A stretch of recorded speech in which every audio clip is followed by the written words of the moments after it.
Hello everybody, I'm Jeff Andrews. I'm a financial advisor with Harmon Street Advisors, and welcome to Harmon Street and Friends. This is an interview series where we're going to be talking to some of the best at what they do, and hopefully we're going to be providing a lot of useful, actionable information that you can use to make really great financial decisions. I've been a financial advisor for 20 years now. I'm a certified financial planner and accredited investment fiduciary. And really, as a financial advisor, my job is basically to help people make really great financial decisions. And real quick plug, my firm, Harmon Street Advisors, we add value by functioning as people's personal CFO. So any of those like really important financial decisions that somebody will make along their lives, we want to be involved in and help make sure that, again, great decisions are made. And so today I'm really excited because this is our first installment here in our Harmon Street and Friends interview series.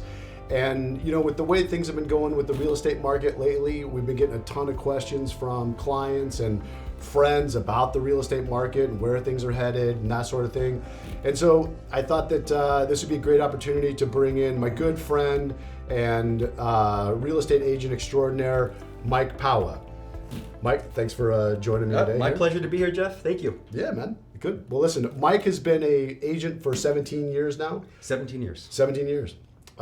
He is routinely in the top 1% of real estate agents nationwide in terms of personal sales volume. Yes. Is that right? All yes. Right, there you go. And in addition to being a licensed real estate agent, he's also a general contractor. And I can tell you that not only is Mike a good friend, but he was actually our real estate agent when we bought our home. And I can say that unequivocally, we would not have had our home if it wasn't for you. Thank you. Appreciate that. I appreciate it. And thanks for joining us today. Absolutely. So today, to make our discussion about real estate even more challenging and dangerous, we've decided to do it in a ball pit.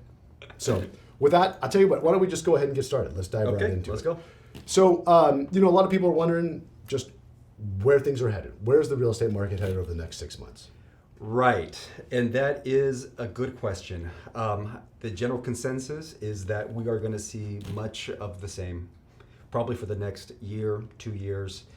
Personal opinion, I think this could continue to go for the next 3 years. I don't see the massive gains that we've seen over the last 18 months, but I do see appreciation going at a level that's at this inflation or greater than this inflation, as long as the interest rates stay relatively low. So there's lots of talk about inflation rates and whether this is a permanent thing or temporary thing. Inflation's running north of 5%. Correct.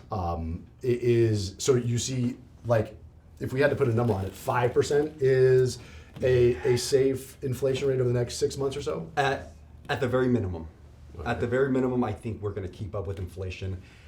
We're more likely going to go over that. There's going to be areas that just sell higher than other areas as people are migrating out of certain areas, you know, certain cities and going more towards the suburbs. Yeah. People seem to be migrating more coastal these days.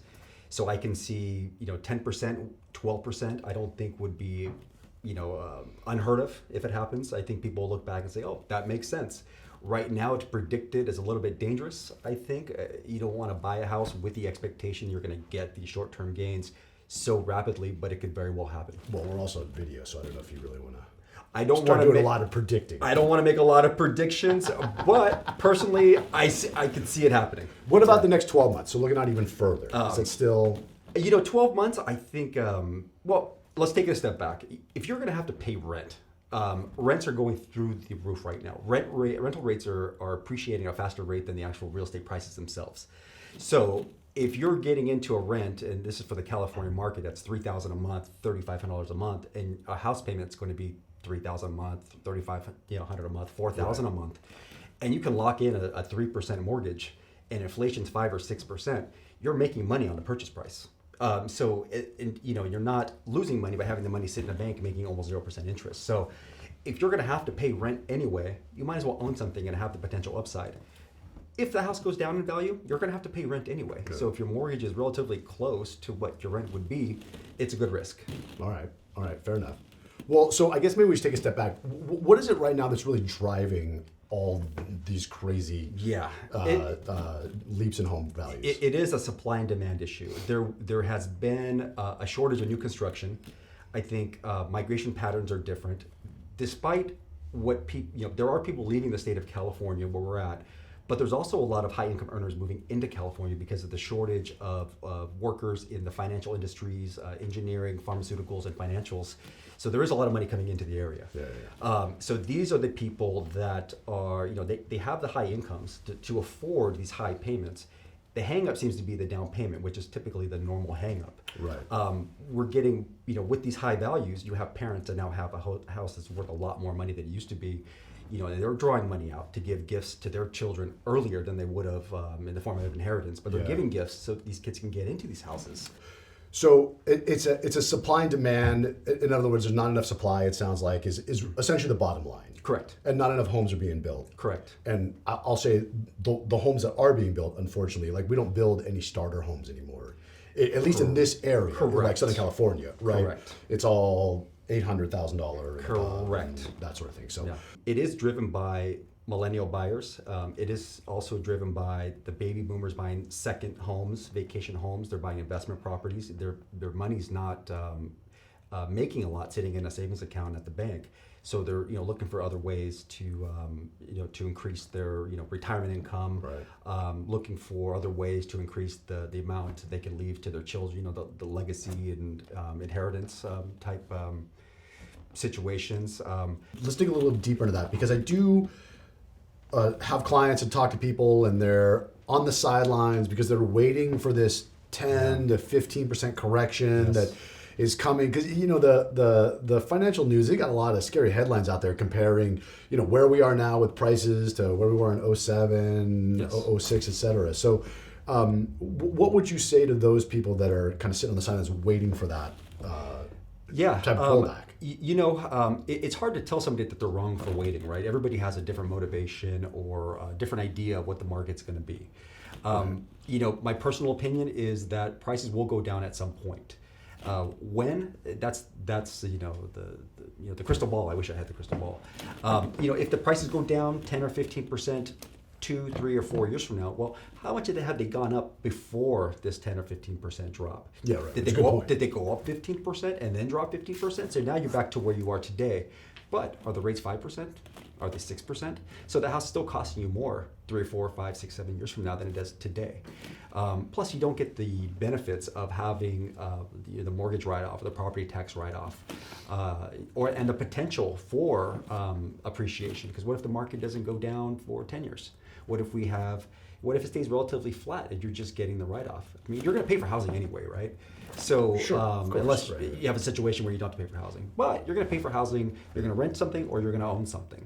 And so if your cost of ownership is relatively close to the cost of renting, it's a really safe gamble.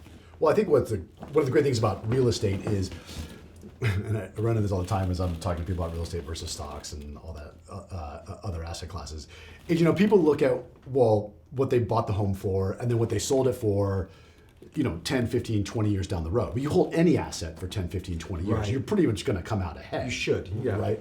In talking to a lot of people, I get a lot of questions from people, or I should say statements, people saying, do I think I should hold on? I feel like I should hold on a little bit and wait for prices to drop.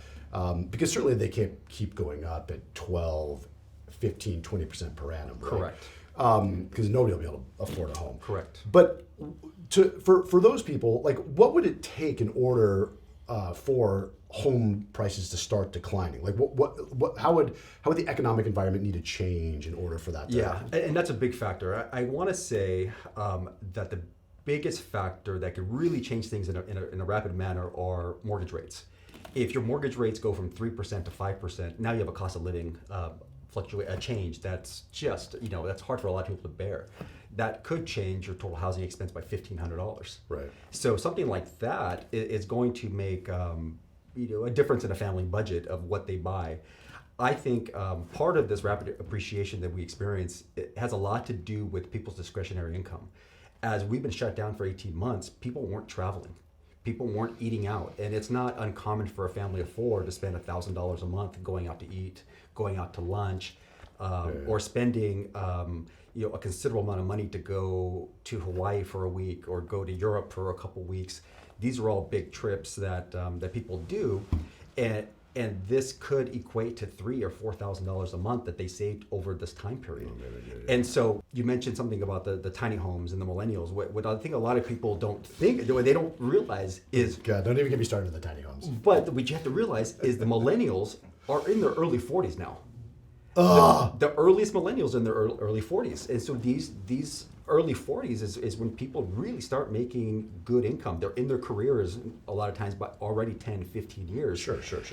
They're dual incomes. I think 2 generations back, it was dual income wasn't as common as it is now. Now it's pretty much the norm. Yeah. So the buying power with dual incomes, really opens up the markets to a lot of buyers that might have not been there, a couple generations ago. That's an interesting point that I had not considered, because certainly dual income increases your purchasing power significantly. Yeah, absolutely. So, there's a lot of debate on what's good and what's bad and how you should do it and how you should raise a family, but really everybody's opinion is, it's good. It just depends on how they want to do it and how they go about their life.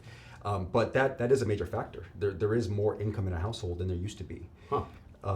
Which is something that no one's talking about. Like, I haven't heard anybody talk about that and the fundamentals that are driving, home price appreciation. The interest rates now are half of what they were in 2007. So the cost of ownership, granted the prices are higher, is still relatively low. Yeah, sure. So there's that also. That's another factor. So if the rates hit 4%, I think we'd still be okay. 4.5%, it's going to start changing people's buying power and how they feel about it.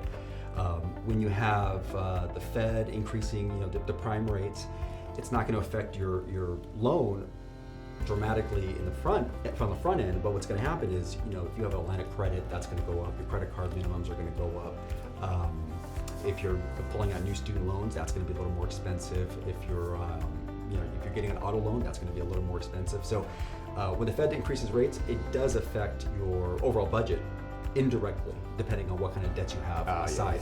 So that is part of it. When people say rates are going up and it's going to affect a lot of people, it is going to affect a lot of people. It's going to affect the people that are carrying these debts aside from home ownership.